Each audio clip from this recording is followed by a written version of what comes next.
अस्सलाम वालेकुम दोस्तों, ड्रामा सीरियल मोहरा की आने वाली के साथ बहुत दिलचस्प होती जा रही हैं। सिकंदर अनुषा को अपने घर बर्थडे पार्टी पे इनवाइट करता है। पहले तो अनुषा बहुत इनकार करती है, लेकिन फिर मान जाती है। जब वो उसके घर जाती है तो वहाँ सिकंदर और अनुषा के अलावा कोई नहीं होता।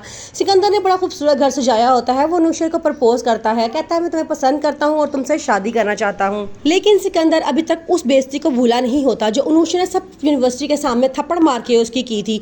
वो उसका बदला लेना चाहता है। वो चाहता है कि अनुषा को अपने जाल में फंसाया जाए और फिर उसको छोड़ दिया जाए, ताकि इसको भी अंदाजा हो कि किस तरह तकलीफ से गुजर जाता है। सिकंदर के दोस्त भी इस बारे में परेशान है कि सिकंदर किस तरह अपनी उस बेइज्जती को भूल गया जो अनुषा ने सब लोगों के सामने थप्पड़ मार के उसके मुंह पर की थी।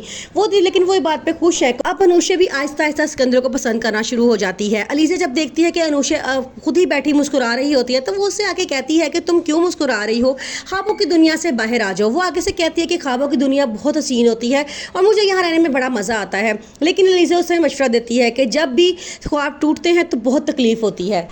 एक तरफ अनुषा सिकंदर को पसंद करती है तो दूसरी तरफ उसके लिए रिश्ते आना शुरू हो जाते हैं। उसकी मामा कहती हैं कि कल तुम्हारे लिए बहुत अच्छा रिश्ता आया है, हमारी तरह मिडिल क्लास के लोग हैं, मैं चाहती हूँ तुम्हारी शादी हो जाए, मैं तुम दोनों की इकट्ठी शादी करना चाहती हूँ ताकि मैं अपने फ़र्ज से जल्दी फारिग हूँ। अनुषा ये बात सुनती है तो बड़ा परेशान हो जाती है। वो फ़ौरन सिकंदर को फ़ोन करती है और उसे कहती है चूँकि हम दोनों एक दूसरे को पसंद करते हैं, तुम अपने मामा पापा को भेजो ताकि वो आके बाकायदा मेरा रिश्ता मांगे और हमारी शादी हो जाए।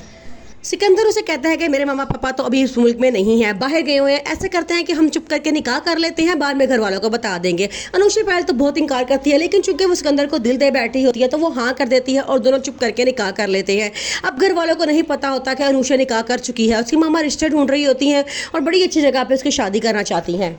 अब अनुषा की मुसीबतों का दौर शुरू हो चुका है। जैसे ही अनुषा की शादी होगी तो उसको घर वालों को बताना ही पड़ेगा कि वो सिकंदर से शादी कर चुकी है। फिर उसकी ज़िंदगी में तूफान आएंगे और वो इस बात का अंदाज़ा भी नहीं लगा सकती, क्योंकि सिकंदर उसको धोखा दे रहा है। वो कभी भी उसे शादी करके अपने घर में नहीं रख सकता। वो सिर्फ उसे बदला लेना चाहता है उस थप्पड़ का जो उसने उसके मुँह पर मारा था। अनुषा सिकंदर से मिलने जाती है तो वहाँ सिकंदर की गर्लफ्रेंड आ जाती है। वो कहती है कि तुम सिकंदर के पास कहाँ से आ गई हो। आगे सिर्फ कहती है कि मेरी और सिकंदर की दोस्ती हो गई है, लेकिन वो कहती है कि कभी भी आसमान में टाट का पेमेंट नहीं लगता।